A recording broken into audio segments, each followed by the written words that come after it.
Salut, ici c'est Pascal et je te souhaite la bienvenue sur le podcast Couple Heureux, le podcast conçu pour apprendre à aimer, quel que soit ce que l'on traverse.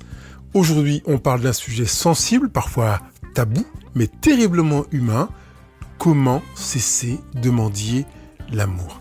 Mendier l'amour, c'est cette posture invisible dans laquelle on glisse presque sans s'en rendre compte.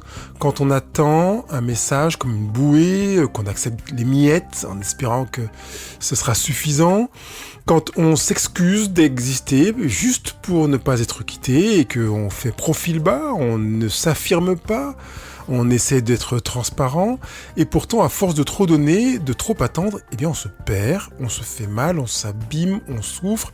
Alors aujourd'hui j'aimerais t'emmener dans une expérience simple mais forte.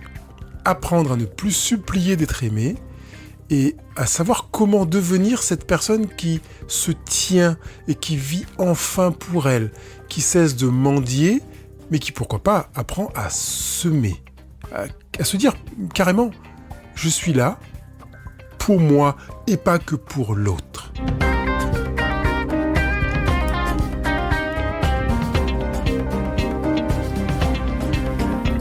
Si tu n'as pas raccroché et que tu as décidé d'écouter ce podcast, je te dis bravo parce que ça veut dire que si tu es concerné par cette pratique de mendicité de l'amour, eh bien tu as fait preuve d'une sacrée maturité, un sacré lâcher-prise sur l'image que tu as de toi, parce que l'idée de mendier n'est pas un verbe super valorisant. On ne dit pas que c'est super de mendier, sans entrer dans un jugement de valeur de la démarche consistant à mendier. Parce qu'évidemment, si les gens entrent dans une démarche de mendicité, même si c'est pas pour de l'amour, mais que c'est pour du bien matériel, c'est bien qu'ils en ont besoin. Et c'est pour ça que j'ai utilisé ce titre avec le risque qu'il soit mal pris, mais si tu écoutes la suite, c'est sans doute que tu as compris que je ne veux pas le juger vraiment péjorativement, mais l'utiliser comme image pour comprendre une posture. Et je voudrais d'abord commencer par l'idée de reconnaître les signes de mendicité. Parce qu'on ne peut pas sortir d'un schéma qu'on ne voit pas.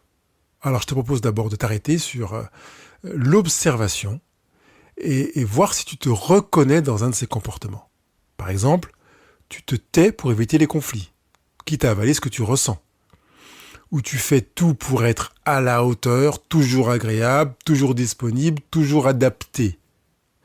Où tu ressens un manque dès que l'autre s'éloigne, même s'il s'éloigne un peu, que tu as le sentiment que il s'éclate, il se régale, il va très bien sans toi. Ou à l'inverse, qu'il n'est pas bien, qu'il est malheureux, qu'il vit mal sans toi, ou quelque chose qu'il vit, et que tu te limites dans ta capacité à exprimer ton bonheur, à manifester ton bonheur et à aller bien. Tu donnes peut-être beaucoup, en espérant qu'en retour, on t'aime plus, et tu donnes même parfois plus que ce que tu as prévu de donner. De l'argent, du temps, du matériel, et tu aimerais aussi d'ailleurs avoir de la reconnaissance par rapport au fait que tu es en train de donner. Ça pose déjà la question de savoir est-ce que tu es vraiment en train de donner ou d'acheter la relation. Et puis, dernier signe, c'est que tu acceptes des relations qui te vident, qui te bouffent, et tu restes. Parce que c'est mieux que rien. Parce que même tu fais peut-être miroiter en toi l'idée que si tu quittes cette relation, il est peu probable que quelqu'un d'autre t'aime et soit en mesure de te donner ce dont tu as besoin. Parce qu'en réalité, c'est quand même génial que quelqu'un ait choisi de vivre avec toi. Est-ce que tu perçois ça dans ta mentalité ? Je voudrais juste te dire quand même que c'est pas une faiblesse. Ce n'est pas une faiblesse. Aucun de ces signes n'est une faiblesse. Tous ces signes sont des stratégies. Des stratégies que tu as mis en place parce que tu as vécu des souffrances très fortes dans ton enfance, dans ton adolescence, dans ta relation avec tes parents, peut-être avec des tiers, oncles, tantes, grands-parents et autres, et que tu en as eu marre de te retrouver en situation de souffrance telle que tu t'es construit en mettant en place une structure, une approche qui pourrait te garantir un flux continu d'amour sans crise. Même si tu es conscient que ce n'est pas de l'amour puisque tu l'as acheté partiellement. Alors l'amour est gratuit, l'amour est grâce. Mais même si tu es conscient que c'est pas tout à fait de l'amour, tu te dis c'est pas grave, c'est de l'amour abîmé, c'est de l'amour acheté, c'est de l'amour négocié ou troqué, mais c'est quand même un flux de l'autre qui vient vers moi, qui me fait du bien, qui participe à faire que je me sens exister et que finalement j'ai le sentiment de compter pour quelqu'un. J'ai le sentiment de compter pour quelqu'un. Est-ce que toi tu comptes pour toi ? Aujourd'hui, on va essayer de faire autrement. Parce que cette façon de vivre l'amour, elle te coûte trop cher. Beaucoup trop cher. Je pense que en prononçant cette expression trop cher, tu vois de nombreuses pages de ta vie qui défilent comme des photos en quantité, avec des moments où tu as souffert, d'amour que tu as donné, de gestes que tu as offerts, de gestes devenus stériles parce qu'ils n'ont pas porté les résultats que tu aurais voulu, d'amour que tu as reçu en décalage, abîmé, date de péremption dépassée, avec des moisissures dessus, avec une forme de chantage, de manipulation, une impression de domination, de mainmise, l'impression de devoir très très forte, cette impression de devoir, d'obligation, si je ne le fais pas, si je ne suis pas, si je ne corresponds pas. Et tout ça en écho avec « je me ferai rejeter, je me serai abandonné, je vais vivre une trahison, une injustice » ou une humiliation, pour faire allusion aux 5 blessures qui empêchent d'être soi-même de Lise Bourbeau. Si tu n'as pas lu ce livre, je t'encourage à le faire, parce que c'est une base simplifiée qui met en lumière des dysfonctionnements humains qui abîment la relation. Alors, comprendre d'où ça vient, c'est une chose intéressante, mais ça n'est qu'une chose intéressante. Pourquoi ? Parce qu'en réalité, quand on comprend, ça ne veut pas dire qu'on a les moyens de faire en sorte de sortir de ce qu'on a compris. C'est pas parce que j'ai compris que je suis violent aujourd'hui, parce que mes parents ont été violents avec moi pendant mon enfance, que je pourrais arrêter d'être violent. C'est pas parce que j'ai compris que j'ai des difficultés sexuelles, parce que j'ai été abusé 2 fois, que j'arriverai à résoudre mes problèmes de difficultés sexuelles. Donc comprendre est intéressant, mais comprendre a sa limite intrinsèque, dans la mesure où j'ai besoin, au-delà de la compréhension, de passer à comment, quelles actions pour sortir de cette démarche. Eh bien, on est dans la même dynamique ici, même si je vais m'arrêter sur comprendre d'où vient, même si j'ai commencé déjà à l'ouvrir en parlant de l'enfance et de l'adolescence, d'où vient cette stratégie pour s'assurer de recevoir en flot continu l'amour dont tu as besoin. Pourquoi on m'en dit l'amour ? Pourquoi on en arrive là ? Alors, comme je l'ai dit déjà, ça vient de loin, je parlais de l'enfance, quand on a manqué de sécurité. Il y a eu des moments où tu t'es retrouvé dans des situations de crise. Voilà, c'était grave, tu avais presque l'impression de disparaître, que tu allais mourir de ce manque. C'était une forme d'oppression terrible, et peut-être que rien que l'idée de le réévoquer peut faire monter des larmes à tes yeux. Te dire, mais oui, je me souviens de ces moments où j'avais l'impression que c'était terrible, que ma vie était un enfer. J'avais envie d'être aimé, j'avais le désir d'être aimé, mais ce désir-là est passé par des chemins qui font que j'ai souffert considérablement. Ça a été inacceptable, insupportable. Et je me demande comment j'ai fait pour ne pas en mourir. Et peut-être que tu connais des personnes qui, autour de toi, ont décidé de mettre un terme à leur jour. Si tu es dans une aspiration à ça, je voudrais que tu te dépêches de prendre rendez-vous avec moi pour qu'on en parle ensemble, parce que je ne veux pas que parce que tu as ce sentiment de mendicité qui peut être adossé à une forme de culpabilité et d'humiliation liée à la mendicité de l'amour, qui est en relation avec ces déchirures profondes d'insécurité de l'enfance, que tu décides d'appuyer sur le bouton stop. En fait, je préférais qu'au lieu d'appuyer sur stop, tu appuies sur start. Que tu lances le démarrage vers autre chose. Et dans ce start, comme je te l'ai dit, prends rendez-vous avec moi et je te donnerai d'autres éléments pour que les étapes qui vont suivre ce démarrage t'amènent à donner de l'espace à la vie, à ta vie.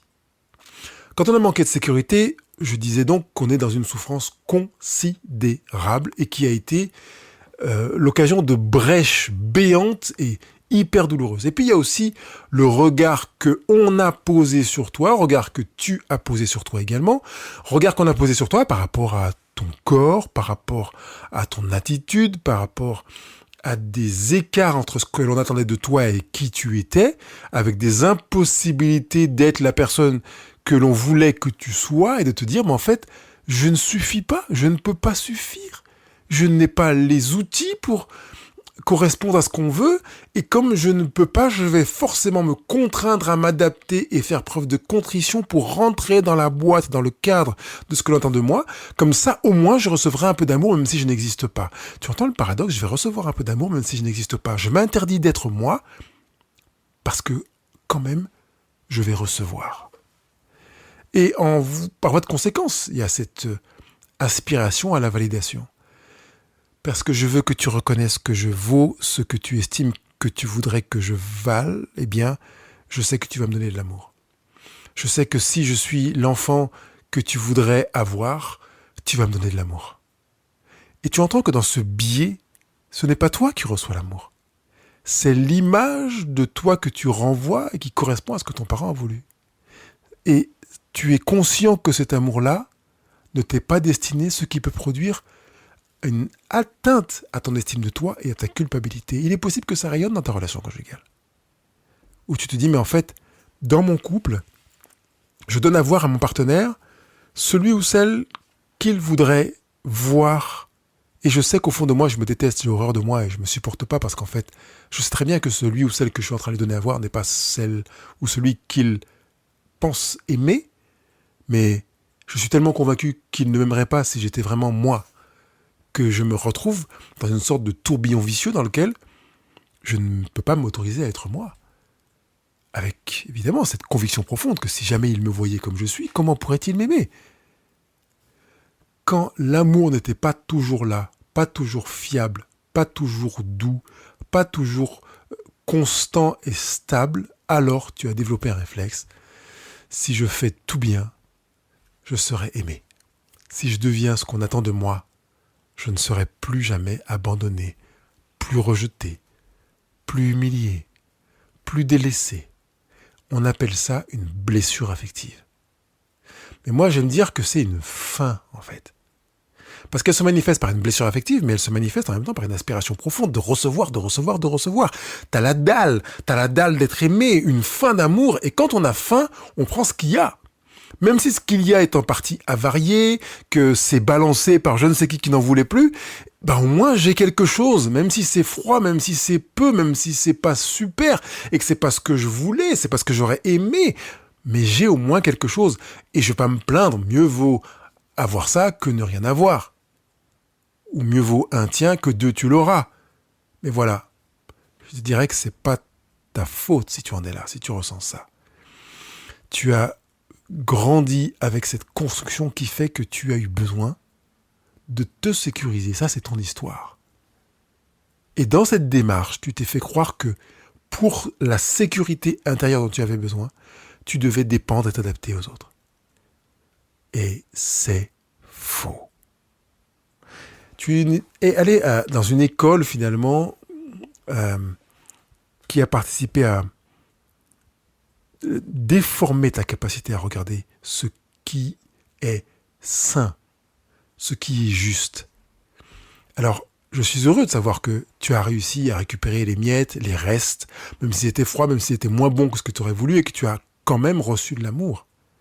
Mais j'ai une super nouvelle à t'annoncer, c'est que, en réalité, les sources d'amour que tu as aujourd'hui, même dans ta relation conjugale, sont beaucoup plus nombreuses que celles que tu imagines. Oui, ton partenaire veut t'aimer, génial. Si tu es en couple, super. Ou tes partenaires t'ont aimé. Ne remets pas en question cette volonté de tes anciens partenaires de t'avoir aimé. Et si tu es aujourd'hui célibataire et que tu écoutes ce podcast parce que tu es en train de te préparer à un projet de vie à deux, génial. Et tu sais qu'autour de toi, même si tu n'es pas en couple, tu peux recevoir de l'amour de beaucoup plus de personnes que tu n'imagines. Et peut-être même que tu as l'impression que l'amour c'est dangereux, recevoir de l'amour alors qu'on ne le mérite pas, c'est dangereux, il y a quelque chose de vicieux, de pas normal, de tordu. L'amour, par essence, ne se mérite pas. Sinon, c'est pas de l'amour, c'est du business. Si tu es auditeur couple heureux ou dans un programme couple heureux depuis longtemps, tu n'es pas du tout étonné de m'entendre te parler de ça. L'amour, c'est gratuit. Gratuit. L'amour, c'est cadeau. C'est grâce. C'est pas comme t'as été gentil, comme t'as été sympa. Ça marche pour Noël, pour les enfants. Mais quand on est adulte, on a compris qu'il y en a, le Père Noël n'existe pas. Ne faites pas écouter ce podcast à vos enfants s'ils croient encore au Père Noël. Mais il n'existe pas. T'as pas besoin d'être gentil ou je sais pas quoi. Ton anniversaire, que tu sois gentil ou pas, t'as un cadeau d'anniversaire. Ton anniversaire arrive et c'est un cadeau de savoir que t'es là sur cette planète avec la respiration et la beauté profonde que tu n'as peut-être pas encore pris à bras le corps pour te dire mais waouh, je suis quelqu'un de formidable, de génial avec un potentiel énorme. Si tu es en train de te flageller et de te dire mais qu'est-ce qu'il raconte Pascal, il parle pas de moi, c'est pas possible. Prends rendez-vous avec moi parce que ça veut dire que t'as pas encore pris rendez-vous avec toi. dans le rendez-vous que tu auras avec moi, tu auras rendez-vous avec toi.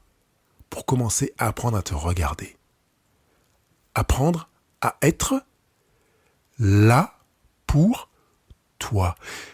Commencer à tourner la page de être là pour l'autre, être là pour faire plaisir à l'autre, être là parce que j'ai besoin de l'autre, être là pour sucer l'autre à la moelle ou bien mettre les mains en forme de mendicité pour que l'autre me donne quelque chose. Non, apprendre à être là pour toi. Et c'est là que tout commence. J'ai envie de te souhaiter la bienvenue dans un nouveau commencement dans lequel tu peux mettre les pieds en te disant « Waouh, je peux être là pour moi, je n'ai pas besoin de mon partenaire pour être heureux, je n'ai pas besoin que mes parents m'aiment pour être heureux, je n'ai pas besoin d'être aimé par mes enfants pour être heureux, je vais te le faire autrement, ton partenaire te quitte, tes enfants te disent je veux plus te voir et tu me gonfles, casse-toi, t'es plus mon père ou t'es plus ma mère, tes parents te virent, ils veulent plus te voir, tu peux être heureux ou heureuse. Et oui, ça paraît un peu étrange, mais c'est vrai. C'est de te dire, ok, j'ai besoin d'apprendre à être là pour moi. C'est un chemin, c'est pas un miracle. Ça ne se vit pas du jour au lendemain. C'est un processus dans lequel tu vas rentrer, dans lequel tu vas apprendre à être. Tu as entendu que jusqu'à maintenant, tu as appris à faire. Tu as appris à faire pour t'adapter, pour correspondre, pour faire en sorte que les gens se disent « Oh là là, elle est superbe, il est super », donc comme il correspond, comme il n'y a pas de conflit avec lui ou avec elle, comme il se soumet et qu'il accepte ce que je lui dis, et quand je lui rentre dedans, paf, il se recroqueville et il dit « Ok, c'est comme tu voudras », qu'il fait tout pour être à la hauteur de ce que je voudrais et pour être agréable, toujours disponible quand j'en ai besoin, génial, je peux l'aimer. Là, je suis en train de te dire « Stop ».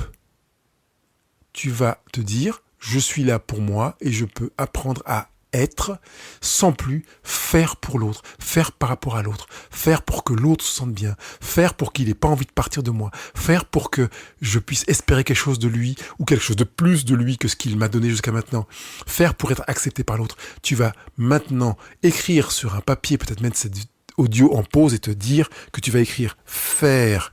Et à côté, tu vas écrire être et tu vas rayer faire. Je veux que tu fasses une croix sur faire. Une croix comme pour un symbole de mort. La croix avec la ligne verticale et la ligne horizontale perpendiculaire qui est un peu plus haute dans l'axe.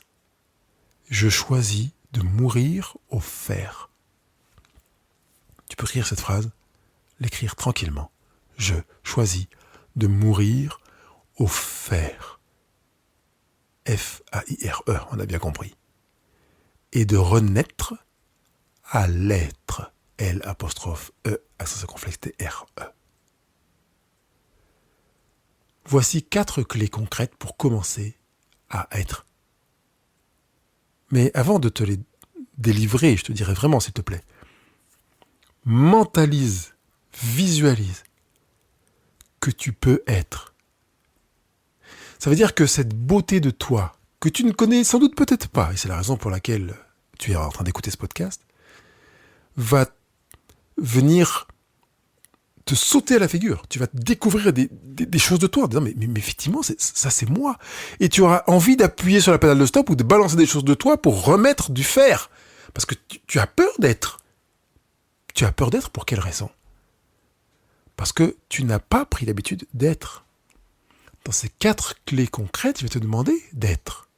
Je vais te demander de prendre la peur et de la balancer, de lui dire oh, hop, je sais pourquoi j'ai peur, c'est pas la peine de venir te manifester. Tu peux ranger ton drapeau, ton porte-voix, etc. J'ai pas besoin que tu te manifestes. Attention, si tu commences à être, ça va être dangereux, tu risques de... Je sais, je connais les risques, je viens de les entendre, Pascal vient de les mentionner. Donc c'est bon, je les connais maintenant. Donc je sais que je vais commencer à être et que je vais avoir les chocottes parce que je n'ai pas l'habitude d'être. Donc la peur, tu peux te calmer. Si tu veux, tu peux aller faire la tour. Comme on disait quand j'étais jeune, tu peux aller faire le tour du Bichon.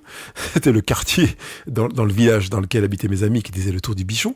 Et puis, si tu veux, tu peux revenir me voir, mais je sais déjà ce que je vais te répondre. Je n'ai pas besoin d'avoir les chocottes là, ici et maintenant, parce que je sais que je peux être et être aimé en étant. Et pas forcément en faisant, et tu peux montrer à ta peur avec ton doigt que tu as écrit faire et que tu as mis une croix, symbole de mort, et que tu as mis que tu te donnes le droit d'être. Je choisis d'être. Garde vraiment ça à l'esprit. Je choisis d'être. Si nécessaire, Note-le à plusieurs endroits chez toi. Et si tu veux pas mettre la phrase entière, tu peux juste écrire le verbe être. Ou le E avec l'instance circonflexe. Comme ça, il n'y a que toi qui sais de quoi il est question. Mais que tu puisses le voir à plusieurs endroits dans ta maison, dans ta voiture, au bureau, je ne sais où.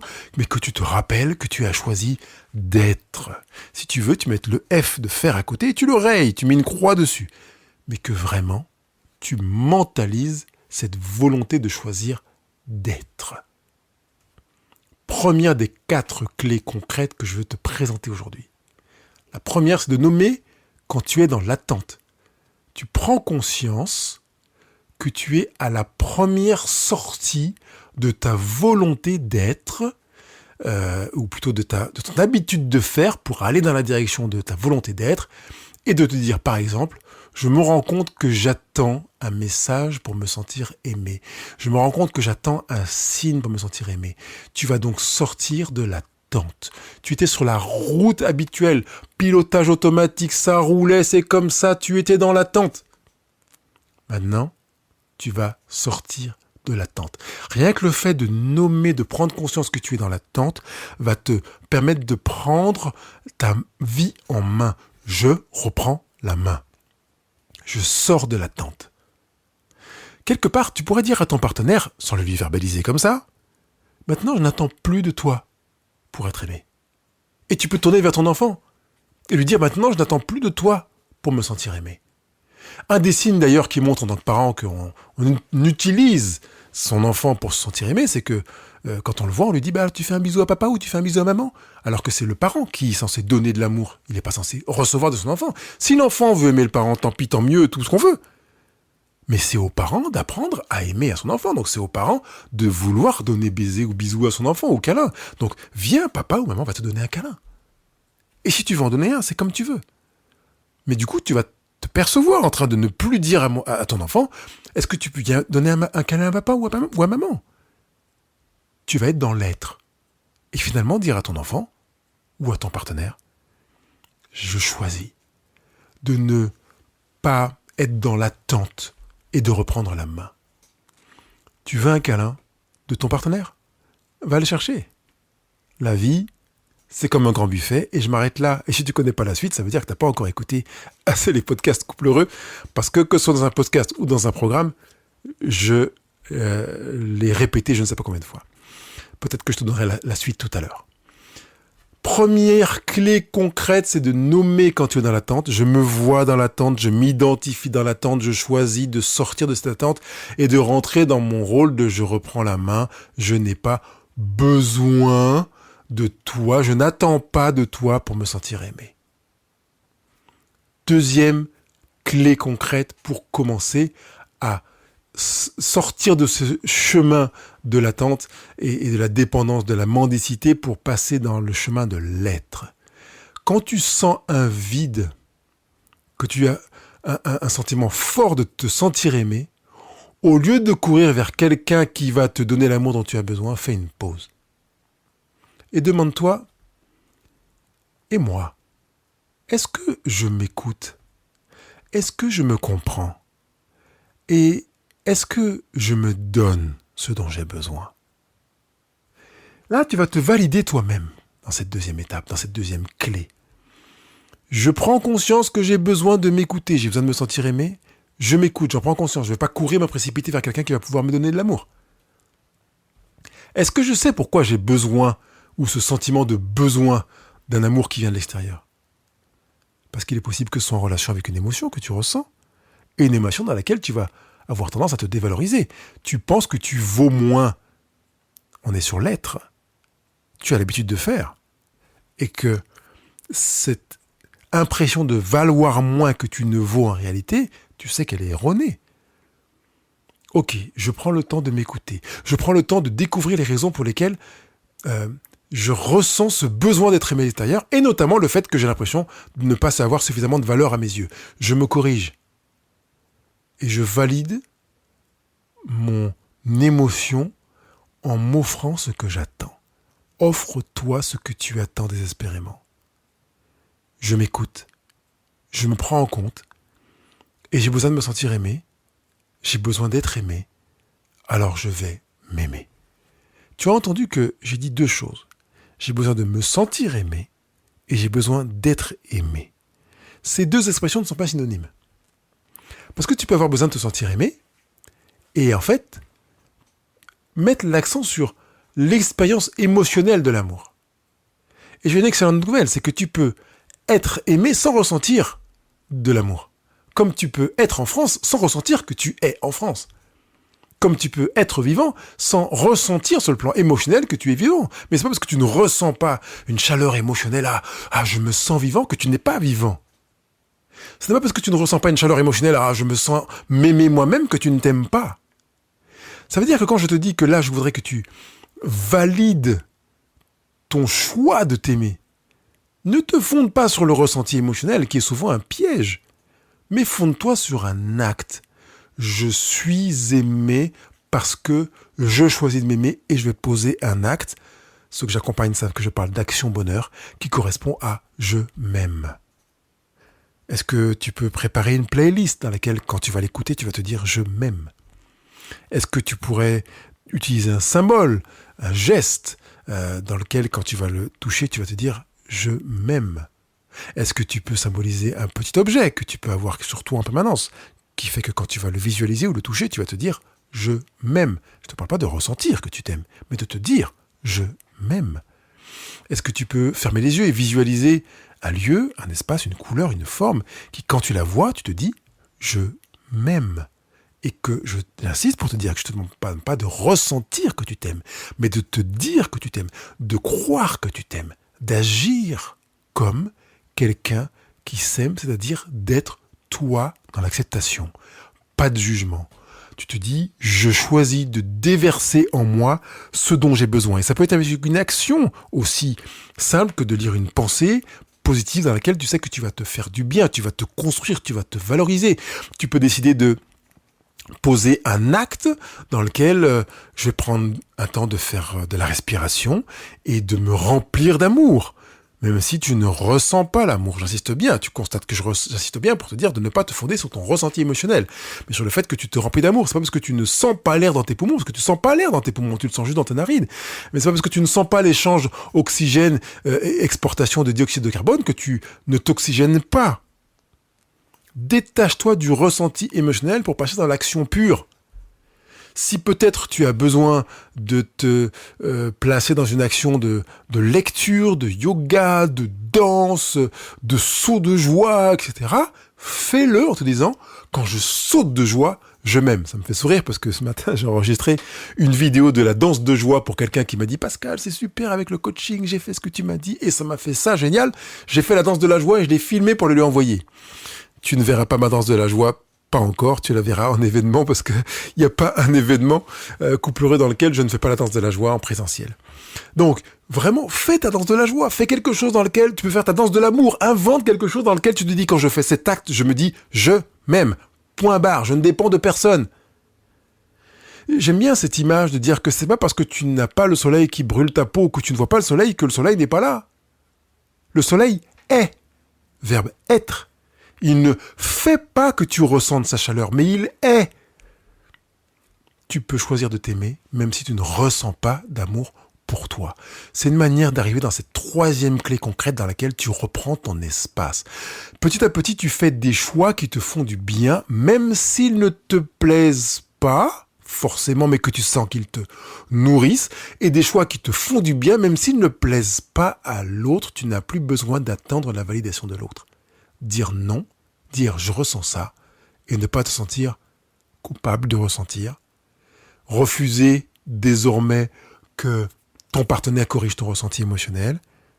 Tu respectes ce que tu ressens, parce que c'est ce que tu ressens. Tu reprends ton espace. Tu n'as plus à te suradapter, ce qui correspondrait à du faire. Tu as à être toi. Chaque acte de fidélité envers toi, c'est une racine de plus que tu lances dans la terre pour faire en sorte que tu te dresses vers le ciel avec solidité. Je veux que tu visualises ça. Tu es en train de grandir, de grandir, de grandir.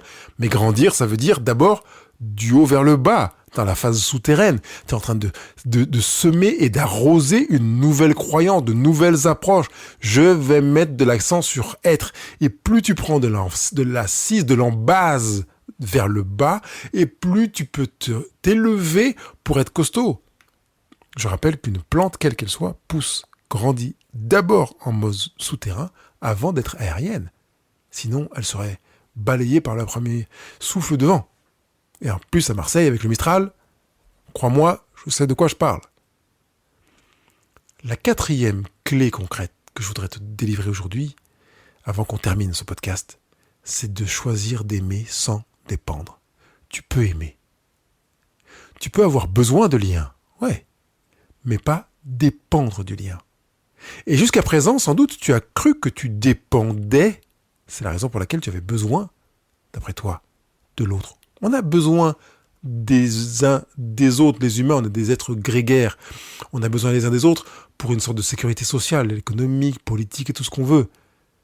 Mais je voudrais que tu comprennes que l'amour démarre en toi, dans ce que tu reçois de quelle que soit la foi que tu as, l'univers, Dieu, pas Dieu, Allah ou tout ce que tu veux, élément énergétique extérieur, grandit en toi, d'abord pour toi, avant d'être à partager. Oui, tu as besoin du lien, parce que tu apprends dans le lien à aller puiser dans la source de l'amour. Et ton partenaire n'est pas la source de ton amour. Ton enfant n'est pas la source de ton amour. Ton partenaire est censé être un bénéficiaire de ton amour. Tes enfants sont censés être des bénéficiaires de ton amour, pas des sources d'amour. Oui, tu peux recevoir de l'amour d'eux, mais que ton équilibre intérieur ne dépende pas d'eux, mais de cette dimension. Et tu entends l'ouverture spirituelle dans ma démarche aujourd'hui, c'est rare que j'aborde ça dans les podcasts, mais d'une source extérieure à toi qui n'a rien à voir avec une humanité quelconque, dans laquelle tu vas puiser la capacité à générer de l'amour intérieur, de l'amour pour lequel tu es le ou la première bénéficiaire, et pour lequel tu auras la joie de voir que tu peux partager. Quand je repense au réservoir émotionnel qui a été très très bien développé par Thomas Gord, par le docteur Ross Campbell, et qui symbolise cette capacité à se remplir soi-même, auquel on va inviter aussi son partenaire et d'autres amis autour de nous à participer à remplir le réservoir, mais le réservoir c'est le mien, c'est moi. À partir du moment où c'est mon réservoir, je suis le premier responsable du remplissage de mon réservoir. Je peux prendre de l'extérieur pour remplir de mon réservoir, notamment de la source immatérielle non humaine, quel que soit le nom que je lui donne. Et je peux aussi recevoir des sources matérielles humaines. Peut-être que ça fait un peu dur d'entendre que j'associe les humains à du matériel, mais tu comprends que c'est pas ce que je suis en train de te dire. C'est que c'est de la matière, dans ce sens que je dis matériel, une matière vivante. Tu entends que la racine est commune. Du coup, dans cette démarche dans laquelle tu vas puiser dans une source externe qui n'est pas matérielle, que tu vas inscrire en toi la capacité à t'aimer et à te reconnaître dans un être avec une valeur intrinsèque, immuable, inchangeable, inaltérable, quel que soit ce que les autres pensent de toi, tu comprends que tu n'as plus besoin d'abandonner ton cœur pour ne pas perdre quelqu'un. Tu n'as plus besoin d'abandonner ton être pour ne pas perdre l'amour extérieur. Parce que la source immatérielle de l'amour ne t'abandonnera jamais, elle. Elle t'aimera de manière inaltérable et en permanence, même si elle dépend de ta capacité à vouloir accepter l'amour qui est là à ta disposition pour que tu puisses apprendre à t'aimer. Grâce à cette démarche, tu ne mendis plus d'amour. Tu choisis d'aimer. Pas de supplier d'être aimé, mais presque peut-être de supplier que l'on reçoive l'amour que tu as envie de donner. Et tu vois qu'on a changé d'univers. Finalement, tu vas chercher des gens à qui donner de l'amour.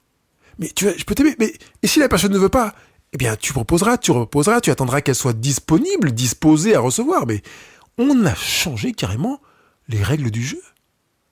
L'amour vient en toi de l'immatériel, grandit en toi et te nourrit, se répand en toi parce que tu es capable de découvrir que ta valeur d'être est considérable pour jaillir de toi vers les autres, ceux qui t'entourent. J'insiste pour te dire que mendier l'amour, c'est pas un défaut, c'est un signe, c'est une conséquence. C'est un biais, c'est une stratégie. Mais aujourd'hui, tu peux faire autrement.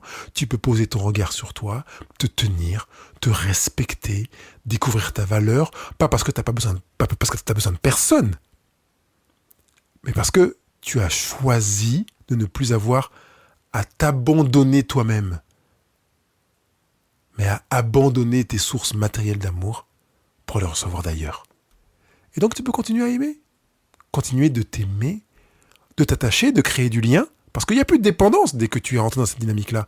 Je sais que ce podcast est court et que tu n'as pas le parcours, je te donne des étapes du parcours, tu n'as pas encore l'expérience pour rentrer dans cette dynamique active, même si tu as les 4 clés que je t'ai données, mais qui peuvent déjà être une très bonne aide pour rentrer dans cette démarche, en fonction de ton aptitude. Mais je te rappelle que tu n'es pas tout seul, tu peux prendre rendez-vous avec moi si tu le souhaites. Et tu peux continuer d'aimer. Maintenant, tu sais que ton premier lien, le premier lien que tu as à créer, c'est avec la source extérieure à toi. L'amour avec un grand A, et je dirais même toutes les lettres sont en majuscules, et avec toi d'abord. Et ça, c'est irremplaçable. Alors je te laisse avec cette phrase que je voudrais que tu emploies comme un mantra que tu vas lire plusieurs fois après l'avoir écrite sur ton cahier de vie. Je suis là pour moi, j'apprends à l'être. Et c'est quelque chose d'énorme. Je m'accepte. Et dans cette dimension d'amour, à chaque fois que tu vas lire cette phrase, tu puisses visualiser que tu reçois une source d'amour, dans la mesure où tu le souhaites. Et que cette source d'amour grandit progressivement en toi. Comme ce réservoir émotionnel dont je parlais, du Dr. Ross Campbell, qui grandit et qui fait que tu peux donner de l'amour. Tu peux même visualiser que quand tu es en relation avec ton partenaire, tu as un flux de toi qui sort et qui va vers ton partenaire. Que avec tes enfants, c'est pareil. Et pas forcément que ce soit que dans un sens. Tu peux aussi visualiser les deux sens, mais j'aimerais que tu visualises quelque chose qui sort de toi d'abord et qui va vers ton partenaire avant que ce soit quelque chose qui sort de ton partenaire qui vienne vers toi. Quand tu fais une étreinte avec ton partenaire, que tu puisses visualiser ça, le flux énergétique qui va dans les deux sens, et que tu visualises de l'amour. Comme tu es dans cette démarche où quand tu inspires et que tu respires, tu reçois et tu envoies en même temps. Tu reçois de l'oxygène, tu envoies du dioxyde. Tu ne peux pas ne faire que recevoir de l'oxygène. Tu donnes aussi du dioxyde qui va servir à bien d'autres choses sur la planète et à contribuer à l'équilibre, je dirais à l'homéostasie de la planète. Ce que tu envoies de toi participe à l'homéostasie de ta relation avec ton partenaire et avec tes enfants. J'aimerais que tu puisses vraiment prendre le temps peut-être de méditer sur ce que tu viens d'entendre et de placer des actes concrets dans lesquels tu vas véritablement relever ces 4 clés que je t'ai données, nommer quand tu es dans l'attente, te valider toi-même, reprendre ton espace et aimer sans dépendre pour faire en sorte que tu prennes rendez-vous avec moi ou pas, tu décides de faire en sorte de cesser de mendier l'amour, de te brancher là où tu sais que l'amour est véritablement pour toi, indépendamment de toi, rien que parce que tu es, sans aucun mérite. Parce que l'amour, je le rappelle, ne se mérite pas. J'attends tes remarques, tes commentaires ou tes questions. J'attends tes 5 étoiles sur l'application Apple Podcast, Google Podcast, toute application que tu utilises pour écouter ce podcast. Et puis, évidemment, de partager ce podcast. Et j'ai même une idée, c'est que tu peux décider de l'écouter avec des potes, avec des amis ou en famille. Et puis que vous puissiez discuter ensemble de ce que vous avez entendu là. Écouter les autres, certains qui sautent au plafond, c'est quoi, mais qu'est-ce que c'est que ce truc qu'on comprend pas? Ou bien, dis donc, j'avais jamais pensé ça comme ça.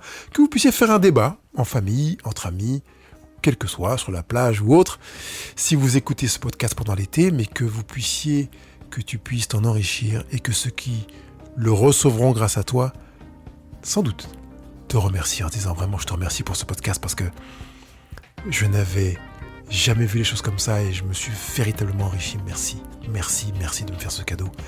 Et quelque part, tu as compris que ils auront reçu de l'amour de ta part. On est d'accord ?